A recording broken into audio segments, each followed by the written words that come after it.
नमस्कार दोस्तों। Airport authority of India की ओर से जो भर्ती निकाली गई थी, आपको मालूम था कि 5 अगस्त से इसके लिए अप्लाई स्टार्ट होने जा रहा है। ये 28 जुलाई 2025 को ही नोटिफिकेशन जारी किया गया था, जो कि सीनियर असिस्टेंट के पदों पर भर्ती निकाली गई थी। इसके लिए अप्लाई 5 अगस्त से स्टार्ट होने जा रही है। आइए सबसे पहले हम 1 से 2 मिनट के भीतर नोटिफिकेशन का ओवरव्यू देख लेते हैं। इसके बाद अप्लाई का complete process step by step form भर के इस वीडियो में हम देखने वाले हैं। आपको गूगल क्रोम ब्राउजर में सर्च करना है edutak.edu-tak.in। जैसे आप सर्च करते हैं ये वेबसाइट आपको सामने दिख जाएगी edutak.in। इस वेबसाइट पर आपको आ जाना है। टॉप में ही एक आर्टिकल मिलेगा एएआई सीनियर असिस्टेंट रिक्रूटमेंट 2025 आवेदन हुआ शुरू, यहां से भरे फॉर्म। इस आर्टिकल पर आपको आ जाना है। यहाँ पर कंप्लीट डिटेल्स आपको मिल जाएगी। जैसे कि सैलरी की बात करते हैं, 36,000 रुपए से लेकर 1,10,000 रुपए तक सैलरी इसके होने वाले हैं। एप्लीकेशन फी अगर आप SC ST वगैरह से आते हैं, वुमेन है, सर्विसमैन, तब आपको निःशुल्क आवेदन करना होगा, फ्री में आवेदन हो जाएगा। लेकिन अगर दूसरे कास्ट से हैं जैसे कि UR OBC EWS, तो आपको 1,000 रुपये एप्लीकेशन फी देना होगा। एज लिमिट की बात करते हैं तो यहाँ पर कंप्लीट डिटेल्स जान सकते हैं। लेकिन अगर आपकी उम्र 18 वर्ष हो चुकी है, अधिकतम 40 वर्ष तक के अभ्यर्थी इस भर्ती के लिए फॉर्म को भर सकते हैं। क्वालिफिकेशन क्या मांगी गई है, जैसे कि यहाँ पर स्टेप बाय स्टेप देख सकते हैं। अलग अलग पोस्ट के लिए अलग अलग क्वालिफिकेशन रखी गई है। सिलेक्शन प्रोसेस किस प्रकार के होने वाले हैं, किस प्रकार का यहाँ पर कंप्यूटर बेस्ड परीक्षा लिया जाना है, कौन से सब्जेक्ट से प्रश्न पूछे जाएंगे, यहाँ पर डिटेल्स में जानकारी प्राप्त कर सकते हैं। अप्लाई का प्रोसेस भी बताया गया है। जब आप एजुतक के वेबसाइट पर आते हैं, यहाँ से आपको सबसे पहले नोटिफिकेशन को डाउनलोड कर लेना है। इस वेबसाइट पर जो भी डिटेल्स बताई गई है वो आपको शॉर्ट डिटेल्स बताई गई है। आपको अच्छे से जानकारी डिटेल्स में चाहिए तो आपको इस नोटिफिकेशन को डाउनलोड करना होगा। रीड कर लेंगे कंप्लीट रूप से कितने पोस्ट रखे गए हैं। 5 अगस्त से लेकर 26 अगस्त तक आपका एप्लीकेशन प्रोसेस चलने वाला है। तो आइए इस वीडियो में सबसे पहले हम step by step complete apply करके देखते हैं। वीडियो को पूरा देखिएगा, जैसे जैसे मैं गाइड करूंगा वैसे वैसे आपको फॉलो करना है और ऐसे ही वीडियो देखकर आवेदन फॉर्म को भरना है। एजुतक वेबसाइट पर आने के बाद यहाँ पर देख सकते हैं कि अप्लाई ऑनलाइन का सामने एक बटन दिखेगा अप्लाई ऑनलाइन का। इस लिंक पर आपको क्लिक कर देना है। इसी पेज में आ जाएंगे। यहाँ पर देख सकते हो रजिस्ट्रेशन का लिंक मिल जाएगा। रजिस्ट्रेशन लिंक पर जैसे आप क्लिक करते हो, ओके करेंगे पॉपअप को, इस पेज पर आपको रिडायरेक्ट कर देगा। यहाँ पर साफ साफ देख सकते हैं 5 अगस्त 10 बजे सुबह से अप्लाई स्टार्ट हो चुका है। 26 अगस्त 11:55 तक आवेदन चलने वाला है। आइए हम स्टेप बाय स्टेप अप्लाई करते हैं। अगर आप कभी भी एयरपोर्ट अथॉरिटी ऑफ इंडिया की ओर से निकाली गई किसी भी भर्ती फॉर्म को भरे होंगे तो आपने रजिस्ट्रेशन किया होगा कंप्लीट रूप से, तो उसका आपको यूजर आईडी पासवर्ड आपके पास होगा। सिर्फ आपको लॉगिन पर क्लिक करके यहाँ पर डिटेल्स भर देना है। यूजर आईडी पासवर्ड डालकर कैप्चा कोड को यहाँ पर एंटर करके लॉगिन कर देना है। अगर आप यूजर आईडी पासवर्ड भूल चुके हैं तो यहाँ से यूजर आईडी पासवर्ड को फॉरगेट कर सकते हैं। अगर आप यूजर आईडी पासवर्ड को बदलना चाहते हैं, चेंज पासवर्ड पर क्लिक करके बदल सकते हैं। लेकिन दोस्तों मैं ये सोच के फॉर्म भर के दिखाता हूं कि आपने कभी भी इस वेबसाइट पर आकर एक भी फॉर्म नहीं भरा है तो सबसे पहले आपको टू रजिस्टर के सामने क्लिक हियर का बटन दिखेगा। सबसे पहले आपको रजिस्ट्रेशन कर लेना होगा। बेसिक सी डिटेल्स फिलअप करने हैं। जैसे कि आपको यहाँ पर देख सकते हैं कि पोस्ट नेम पूछे जा रहे हैं, किस पोस्ट के लिए अप्लाई कर रहे हो। तो यहाँ पर देख सकते हैं कि 3 मल्टीपल पोस्ट है, सीनियर असिस्टेंट इलेक्ट्रॉनिक्स के, सीनियर असिस्टेंट अकाउंट्स के, सीनियर असिस्टेंट ऑफिशियल लैंग्वेज के। तो आप जिस भी पोस्ट के लिए अप्लाई करना चाहते हैं उस पोस्ट को सबसे पहले सिलेक्ट करेंगे। अपना पूरा नाम यहाँ पर फिलअप करेंगे। यहाँ पर आपको अपना मोबाइल नंबर डालना है। सेम मोबाइल नंबर यहाँ पर एंटर कर देना है। अगर इसके अलावा और कोई मोबाइल नंबर आपके पास है तो यहाँ पर डालकर अपना ईमेल आईडी यहाँ पर एंटर करना है। ईमेल आईडी आपके मोबाइल के जीमेल ऐप में मिल जाएगा। सेम ईमेल आईडी आपको यहाँ पर एंटर करना है। नीचे स्क्रॉल करके आना है, आपको इस चेक बॉक्स को टिक कर देना है और ये जो कैप्चा कोड शो कर रहा है ये यहाँ पर एंटर करते ही री-वेरीफाई पर क्लिक कर देना है और जनरेट OTP पर जैसे आप क्लिक करते हो ये कैप्चा कोड यहाँ पर एंटर करना होगा। जैसे कि मेरे केस में 125411 इस प्रकार से कैप्चा कोड है, सबमिट कर देंगे। इस प्रकार के पॉपअप आएंगे। आपके ईमेल आईडी और मोबाइल नंबर दोनों पर OTP किया होगा। ओके पर क्लिक करते ही यहाँ पर OTP आपको एंटर कर देना है। OTP डालते ही वैलिडेट OTP पर क्लिक कर देंगे। आपका वैलिडेट सक्सेसफुली हो जाएगा। ओके के पॉपअप पर क्लिक कर देंगे। फाइनली इस चेक बॉक्स को टिक करके इस कैप्चा कोड को आपको यहाँ पर एंटर कर देना है और री-वेरीफाई पर क्लिक कर देना है। यहाँ पर ओवरव्यू खुल के आ चुका है कि आपने किस पोस्ट के लिए अप्लाई किया, रजिस्ट्रेशन किया है। यहाँ पर आपका पूरा नाम, यहाँ पर आपका मोबाइल नंबर, यहाँ पर आपका ईमेल आईडी। अगर सब कुछ सही है तो चारों में आपको चेक बॉक्स को टिक करके यहाँ पर सबमिट कर देना है। इस प्रकार के प्राइवेसी नोटिस आएंगे, आपको आई एग्री पर क्लिक कर देना है। यहाँ पर अलर्ट का ऑप्शन आएगा, ओके पर क्लिक कर देना है। जैसे आप सबमिट करेंगे आपको रजिस्ट्रेशन नंबर यहाँ पर मिल जाएगा। आपको उसी मोबाइल नंबर और ईमेल आईडी पर भी सेम रजिस्ट्रेशन नंबर आपको मिल जाएगा। जब भी आप लॉगिन करेंगे, किसी दूसरे फॉर्म को भरेंगे, भविष्य में एआई द्वारा कोई भी वैकेंसी निकाली जाती है तो इस रजिस्ट्रेशन नंबर को संभाल कर रखना है, बार बार रजिस्टर करने की जरूरत नहीं पड़ेगी। आपको क्लोज पर क्लिक करके अब हम फॉर्म भरने जा रहे हैं तो गो टू एप्लीकेशन पर क्लिक कर देना है। इस प्रकार के लोडिंग हो गए। अब जो आपका फॉर्म फिलअप होने वाला है, जब भी आप वापस इस वेबसाइट पर कभी भी आते हो, रजिस्ट्रेशन नंबर और आपको जो पासवर्ड मिला है आपके ईमेल आईडी पर, उस पासवर्ड को यहाँ पर डालकर लॉगिन कर देंगे। लॉगिन होते ही जिस भी पोस्ट के लिए अप्लाई कर रहे हैं उस पोस्ट पर क्लिक करके नीचे स्क्रॉल करके आते हैं। यहाँ पर आपका एप्लीकेशन नंबर शो करेगा, पोस्ट नेम शो करेगा, किस पोस्ट के लिए अप्लाई कर रहे हो, जेंडर यानी कि अगर आप पुरुष अभ्यर्थी हैं तो मेल सिलेक्ट करेंगे, अगर आप महिला अभ्यर्थी हैं तो फीमेल सिलेक्ट कर देंगे। यहाँ पर आपको इस कैलेंडर पर क्लिक करके अपना जन्म तिथि यहाँ से सिलेक्ट करना है, किस वर्ष आपका जन्म हुआ है। यहाँ पर जन्म तिथि सिलेक्ट करने के बाद क्या आप भारत के नागरिक हो, सिटीजन ऑफ इंडिया हो, इसको आपको चेकबॉक्स को टिक कर देना है। क्या आप इन राज्यों से आते हो, जैसे कि वेस्ट बंगाल हो गया, बिहार हो गया, उड़ीसा हो गया, छत्तीसगढ़, झारखंड, अंडमान निकोबार, जहां सिक्किम जैसे आते हो यस कर देंगे। और जिस भी स्टेट से आते हो डोमिसाइल स्टेट का नाम यहाँ से सिलेक्ट करेंगे और उसका यहाँ पर रिजर्वेशन कैटेगरी आपको लगाना होगा, कौन से कैटेगरी से आते हैं। लेकिन ध्यान रखना दोस्तों कि अगर आप इन राज्यों से नहीं है तो आप फिर एलिजिबल नहीं है इस भर्ती के फॉर्म भरने के लिए। अब पर्सनल डिटेल्स में आपका पूरा नाम यहाँ पर शो करेगा। यहाँ पर आपको फादर्स का नाम अपना फिलअप करना होगा, मदर्स का नाम यहाँ पर फिलअप करना होगा कंप्लीट रूप से। अगर आपकी शादी हुई है तो मैरिड करेंगे, नहीं हुई है तो अनमैरिड पर सिलेक्ट कर देंगे। रिलीजन पूछी जा रही है कि हिंदू, मुस्लिम, सिख, ईसाई, जैन, जो भी धर्म से आते हैं उसकी जानकारी यहाँ पर फिलअप करने के बाद नीचे आते हैं टेस्ट सिटी प्रेफरेंस पूछे जा रहे हैं कि आपका जो एग्जाम होगा वो किस सिटी, किस स्टेट को पहला प्रेफरेंस, फिर दूसरा प्रेफरेंस, तीसरा प्रेफरेंस देना चाहते हैं। जैसे कि अगर आप वेस्ट बंगाल से हैं तो वेस्ट बंगाल पहले स्टेट चूज करेंगे। आपके नजदीकी जो भी सिटी आता हो, जहां पर भी एग्जाम सेंटर होगा तो उस सिटी का नाम यहाँ से चूज करेंगे।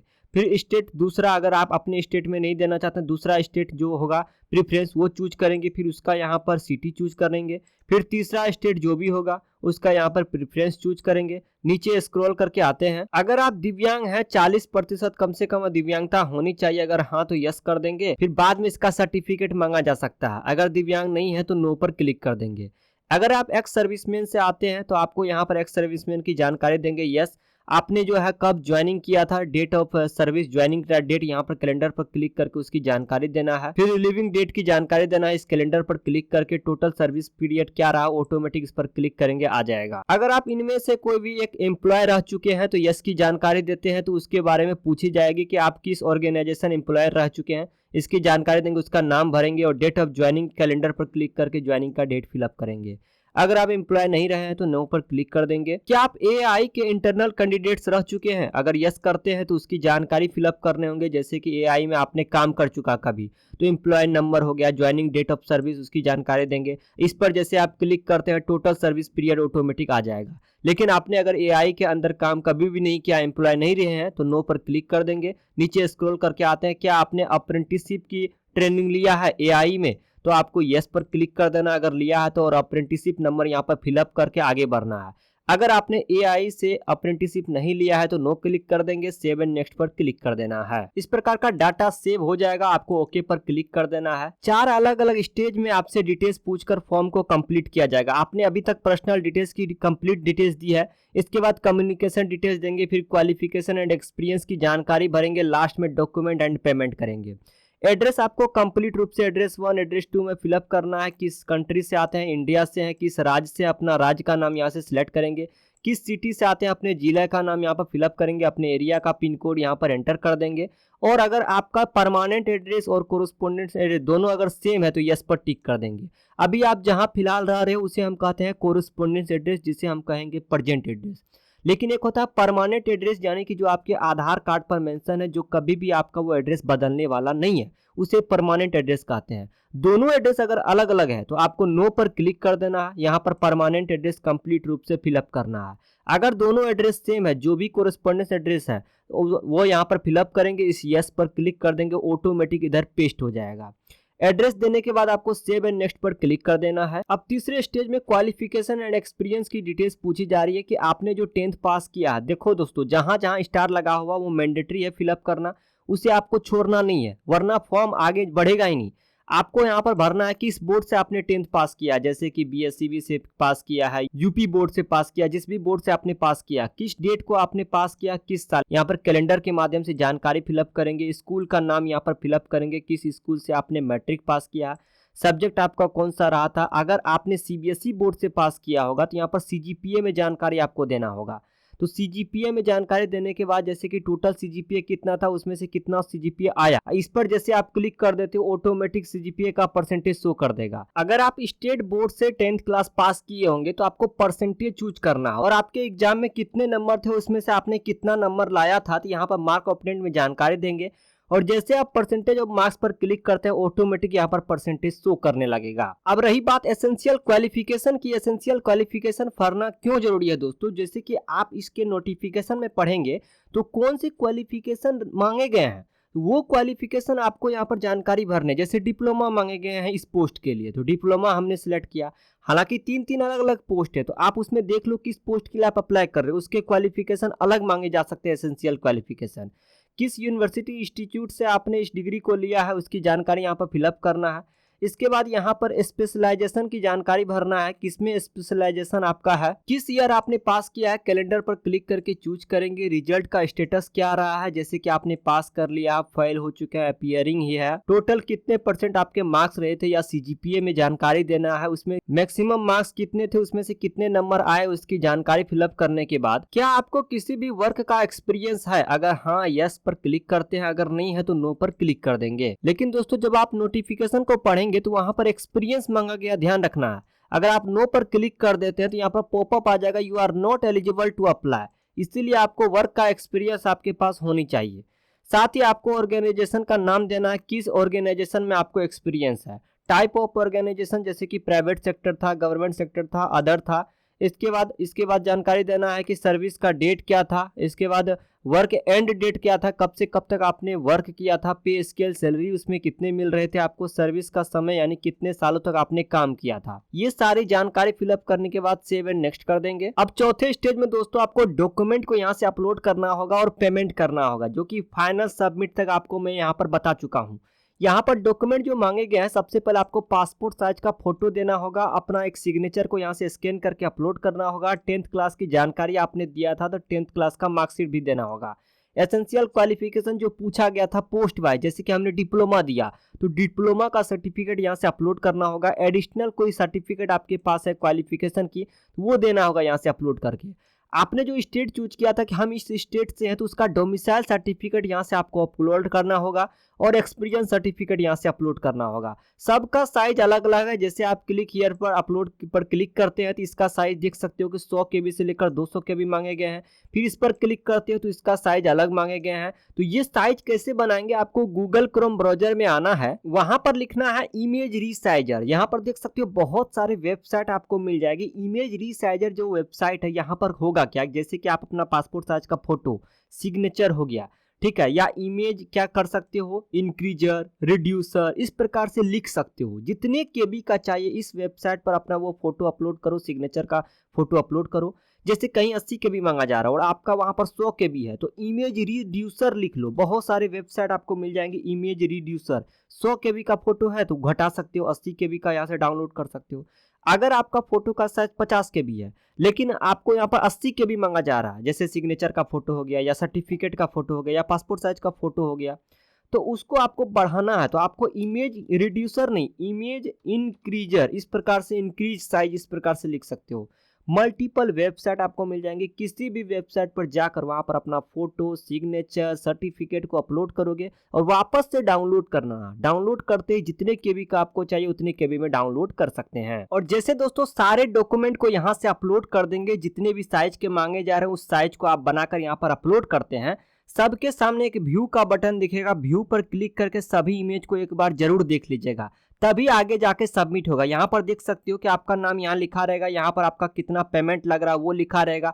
अगर आप SC ST से आते हो तो यहाँ पर नो फी या नील लिखा रहेगा। किस माध्यम से आप पेमेंट करना चाहते हो ऑनलाइन पर क्लिक कर सकते हैं। और फाइनली इस चेकबॉक्स को, जितने भी चेकबॉक्स आ रहे हैं सारे चेकबॉक्स को आपको टिक कर देना है। ये कैप्चा कोड यहाँ पर एंटर करते ही दोस्तों आपको सबमिट कर देना। उससे पहले आप प्रीव्यू पर क्लिक करके आप अपना फॉर्म को देख सकते हो कि आपने फॉर्म में कहाँ कहाँ कौन कौन सी डिटेल्स फिलअप किया, कहीं कोई गलती से कुछ डिटेल्स आपने फिलअप तो नहीं कर दिया है। जैसे आप सबमिट करते हैं इंस्ट्रक्शन आएंगे, आपको आई एग्री पर क्लिक कर देना है। यहाँ पर देख सकते हो कि पेमेंट गेटवे खुल चुका है। आपके पास स्टेट बैंक ऑफ इंडिया यानी SBI का बैंक होना अनिवार्य नहीं है। ये जो पेमेंट लिया जा रहा है इस विभाग की ओर से, इसका SBI का पेमेंट गेटवे है। आपके पास किसी भी बैंक का ATM कार्ड हो यानी डेबिट कार्ड हो या क्रेडिट कार्ड हो या नेट बैंकिंग आप चलाते हो या UPI चलाते हो, किसी भी बैंक का बस उसे आपको सेलेक्ट कर देना है। जैसे कि UPI सबके लिए आसान है। UPI पर आप क्लिक करते हैं, आप फोन पे गूगल पे वगैरह चलाते हैं, यहाँ पर VPA UPI ID पर सिलेक्ट कर देना है। आप एक बार देखो फोन पे गूगल पे में UPI ID होगा, यहाँ पर एंटर करके कंफर्म कर देंगे। अब वापस से फोन पे ऐप में जाएंगे, वहाँ पर पेमेंट कर देंगे, रिक्वेस्ट आया होगा। लेकिन अगर आप QR कोड पर क्लिक कर देते हैं तो एक QR कोड ऑटोमेटिक यहाँ पर आएगा। इस QR कोड को आपको स्कैन करके पेमेंट कर देना है और 1 से 2 मिनट तक लाइन पर बने रहना है। पेज को काटना नहीं है, ऑटोमेटिक आपको सबमिट पेज पर रिडायरेक्ट कर देगा। फॉर्म का इस प्रकार से आप प्रिंट आउट निकाल कर रख लेंगे। तो देखा दोस्तों कितना आसान था। AAI यानी कि एयरपोर्ट अथॉरिटी ऑफ इंडिया द्वारा जो निकाली गई सीनियर असिस्टेंट की भर्ती है, इस भर्ती के लिए हमने कंप्लीट प्रोसेस इस वीडियो में देखा कि अप्लाई कैसे करते हैं। अभी भी आपको किसी प्रकार की कंफ्यूजन है, कहां पर समस्याएं आ रही है, कमेंट करके बताइए मैं ताकि दूसरी वीडियो बनाकर उसका समाधान कर सकूं। वीडियो को लाइक करके अपने दोस्तों में जरूर शेयर करना है। इसी प्रकार की वीडियो देखना चाहते हैं नीचे सब्सक्राइब बटन दबाकर घंटी दबा देना है। मिलते हैं अगली वीडियो में, धन्यवाद।